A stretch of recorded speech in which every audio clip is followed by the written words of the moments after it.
पैसा क्या है? सोचिए, आप बाजार गए और आपको रोटी चाहिए, लेकिन आपके पास पैसे नहीं है, तो आप क्या करेंगे? आज तो ये सवाल ही बेकार लगता है, लेकिन हजारों साल पहले यही सबसे बड़ी समस्या थी। उस जमाने में पैसा था ही नहीं, लोग चीजें आपस में बदलते थे। इसे कहते हैं बार्टर सिस्टम। आपके पास गेहूं है, मेरे पास मछली, तो हम बदल लेते हैं। सुनने में आसान लगता है ना? लेकिन असल में ये बहुत मुश्किल था, क्योंकि जरूरी नहीं कि जिसे आपकी चीज चाहिए उसके पास वही हो जो आपको चाहिए। मान लीजिए आपको रोटी चाहिए और रोटी वाले को गाय, लेकिन आपके पास सिर्फ एक कपड़ा है, तो सौदा फेल। इसी समस्या को सुलझाने के लिए इंसान ने कुछ नया सोचा। धीरे धीरे लोगों ने ऐसी चीजें चुनी जिन्हें सब कोई चाहता हो। सोना और चांदी सबसे फेमस चीज थी, क्योंकि ये लिमिटेड थे, टिकाऊ थे और हर जगह इनकी मांग थी। लेन देन में इन्हें तराजू पर तोला जाता था, लेकिन हर बार तोलना ये भी एक झंझट था। फिर आया एक बड़ा बदलाव। 7वीं सदी में लीडिया देश ने, जो आज के तुर्की में था, एक नई चीज बनाई। उन्होंने तय वजन के सिक्के बनाए, जिन पर राजा की मुहर लगी थी। अब तोलने की जरूरत नहीं, सिक्का देखो, भरोसा करो। ये आइडिया इतना जबरदस्त था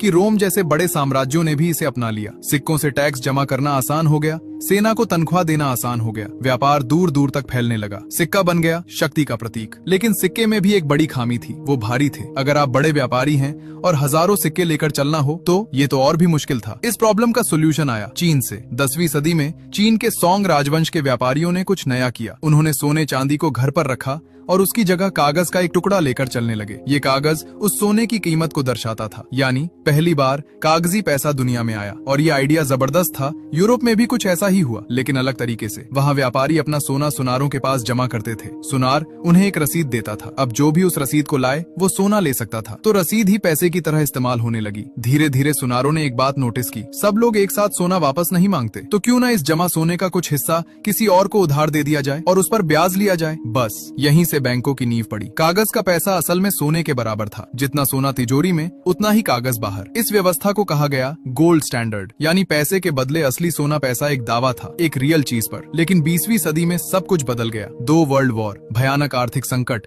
और तेजी से बढ़ती दुनिया भर की अर्थव्यवस्था, इन सब ने सोने की व्यवस्था को कमजोर कर दिया। सोना बहुत लिमिटेड था, दुनिया की जरूरतें अनलिमिटेड। आखिरकार 1971 में अमेरिका ने एक ऐतिहासिक फैसला किया। राष्ट्रपति निक्सन ने डॉलर और सोने के बीच का रिश्ता तोड़ दिया। अब डॉलर के पीछे सोना नहीं था और जल्द ही पूरी दुनिया इसी रास्ते पर चल पड़ी। आज जो पैसा हम इस्तेमाल करते हैं उसे कहते हैं फिएट मनी। ये किसी सोने से नहीं जुड़ा, तो फिर इसकी कीमत क्यों है? क्योंकि सरकार कहती है इसकी कीमत है और हम सब मान लेते हैं। यही है आज के पैसे की असली ताकत, ये भरोसे पर टिका है। सोचिए जरा, जो नोट आपकी जेब में है वो सिर्फ कागज है, लेकिन आप उससे खाना खरीद सकते हैं, घर ले सकते हैं, जिंदगी बना सकते हैं। क्यों? क्योंकि हम सब साथ मिलकर इस पर भरोसा करते हैं। पैसा न सोना है, न चांदी है, न कागज है, पैसा है विश्वास।